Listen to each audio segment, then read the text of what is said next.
Shalom from the theater here in Caesarea. I'm with our good friends Eric and Elizabeth. They're from Connecticut. And I wanted to have them on camera today to tell us a little about their experience so far in Israel, because they are two who did not join us for Egypt and Jordan. Instead, you guys went on your own to explore Jerusalem. Can you tell us a little about that, Eric? Absolutely. We showed up a few days earlier so that we could go up to the Temple Mount right before Ramadan. And we were very pleasantly surprised. We were the only ones on the Temple Mount that day, except for a few other people. And it was just wonderful. It was very safe. Everything went very well. And then we traveled down we actually traveled by ourselves over to Jordan, crossed the Jordan by ourselves, picked up a taxi cab, went up to Petra and enjoyed walking from Little Petra down into Big Petra. And then we traveled back over to Egypt and went to Mount Sinai by ourselves. Wow. And was able to do that all safely, just the two of us, and we had a great time. So you went to these other countries besides Jerusalem, but Elizabeth, tell us a little about what you thought about Jerusalem and what the highlight so far has been since you sort of were there already. We're heading there tonight, of course, but tell us a little about your encounter with Jerusalem.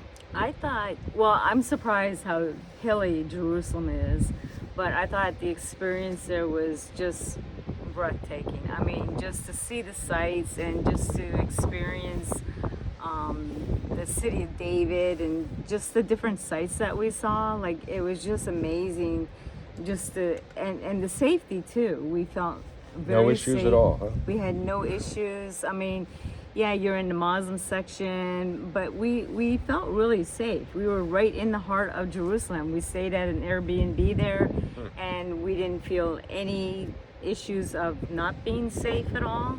I mean, you're always taking precautions, but we were just incredibly blessed and going to the sites without the crowds. So I would recommend anyone to travel to Israel because they want you, and we felt safe. We didn't feel threatened at all. Like honestly, there was no issues at all. And they appreciate you being here. Yes, they really yes, appreciate they you really being here. do. Yeah, we've been at these sites so far, and at least the last this is day 6 of our Israel trip, and really there are no groups here. There are no groups. So that has been an advantage for us, but again, no safety issues, and I'm glad that you guys can share your own personal encounter even before you met up with the group. Yeah. So, like Eric, even going to Egypt, it was perfectly Sinai, safe. Yeah. That's amazing. That's amazing. And did you make it to the top of Sinai? We did. For the sunrise? Yeah, it was great. It was great. I suggest you doing that if you ever get a chance to hike Mount Sinai. It's a real blessing. Any last words about Israel, Eric? It's just wonderful to be able to put the face to the names of I mean, it's just standing where Jesus may have stood, seeing the Bible stories come to life in color. I'll never read the Bible the same way again. It's amazing. It's truly amazing. Yep. And Dr. John has done a tremendous job guiding us through all of this. It's been fantastic. Well, that's what happens on every trip to Israel, and it's certainly a great time for us to travel, resume tourism here to the land of the Bible. And Eric and Elizabeth, thanks for sharing with us and our audience your own personal experiences. So until the next update that I'll post probably tomorrow, thanks for tuning in, and shalom. Shalom. Shalom.